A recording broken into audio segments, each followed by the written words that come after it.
So Lindy, thank you for joining us today and agreeing to share your experiences over the career and how the makeup of the people in academia and research has changed.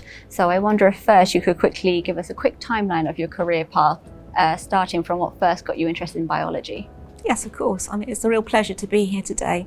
So it goes back to school, really. I loved science at school, particularly the science projects. I loved even at that early stage kind of doing experiments and investigating things. And that got me really interested in science as a school kid. But when I was at school, the thing was, if you're interested in science, the careers teachers would say there are just a very few careers open to you. I didn't know you could be a scientist as a career then. So I applied to university to do medicine and I didn't get in. So I got in through clearing to do physiology.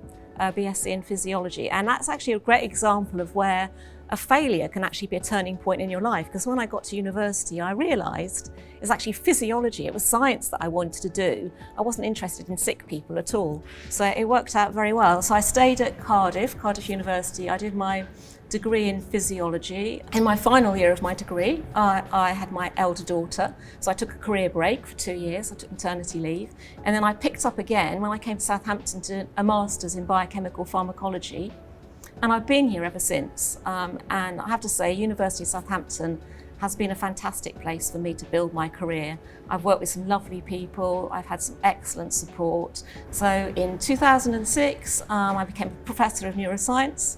And in 2018, I became head of school for biological sciences. It's really been a fantastic experience, and I'm really pleased to still be here today. Well, I kind of just wanted to ask, what did you hope to achieve by taking that extra step by becoming the head of school? One thing I really wanted to do was make the school work together really well as a team.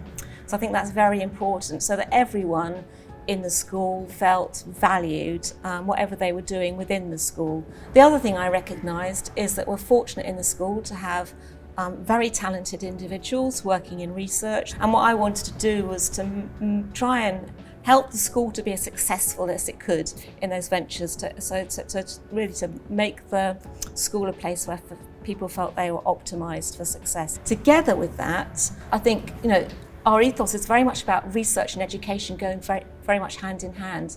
So I wanted the research to feed into our education, to inspire our students to be, the scientists of the future. Thinking about that sort of diversity in academia, what about sort of the people that you've worked with over your career? How has that changed? So I'm the first woman head of biological sciences. There are more women in senior leadership roles in the university now, and more broadly in academia, which is really good to see. We know that women are still underrepresented in senior roles in academia. There's a gender pay gap. So I think it is changing, but it's changing slowly.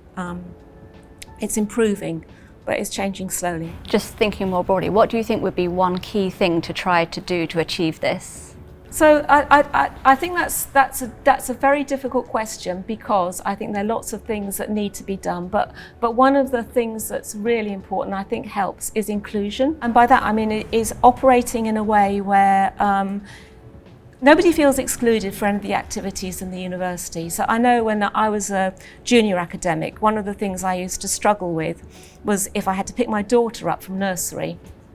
And there was a seminar or something I wanted to go to, and it was scheduled after 4 o'clock. So I think very simple things like core working hours, where you try and schedule events so everyone can get to them, that kind of inclusion is really important. That helps with the kind of levelling up of opportunity for individuals. So obviously you are the head of school, and whether you realise it or not, you are a really brilliant role model for the people at the school and wider for a woman in science. So how do you do you appreciate that? Do you reflect on this, and how do you handle that responsibility? I don't really reflect on it, but I do recognise it, and that that when there are fewer women in leadership roles, then people will look to you and say, well, how did you get there? How did you make it work for you? And they'll ask you those kinds of questions. I feel a responsibility to young girls and young women to make them realise that if they've got ambitions, then they should go for it and they should try and achieve them.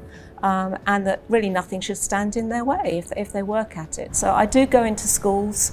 I'm very passionate about our outreach work, going to schools to meet with students, partly to share my passionate about science and talk about the kinds of things I do, but also as a woman to show, you know, I'm a woman working in science. And so if you're a girl and you're interested in a career in science, then, you know, don't be put off, don't think you can't achieve it. So absolutely. Yeah.